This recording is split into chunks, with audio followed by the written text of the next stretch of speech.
রাসূল করিম সাল্লাল্লাহু আলাইহি সাল্লাম যখন পৃথিবীতে এসেছিলেন তখন সমাজের অবস্থা কেমন ছিল? খারাপ ছিল না ভালো ছিল? ভালো ছিল না খারাপ ছিল? অত্যন্ত খারাপ ছিল। এই খারাপ জাতিকে, এই ধ্বংস প্রায় জাতিকে রাসূল করিম সাল্লাল্লাহু আলাইহি সাল্লাম ভালো করতে পেরেছিলেন নাকি পারেন নাই? একটি কথা আপনারা মনে রাখুন, মানুষের জীবনে মায়ের পেট থেকে যখন পৃথিবীতে আসে তখন তার শৈশব কাল, তার থেকে আসে কৈশোর, কৈশোর থেকে এসে তারুণ্য, এরপরে আসে যৌবন, তারপরে আসে বার্ধক্য।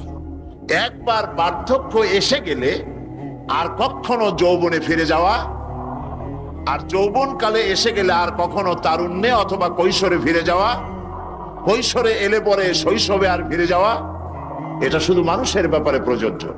খুব লক্ষ্য করুন, এটা শুধুমাত্র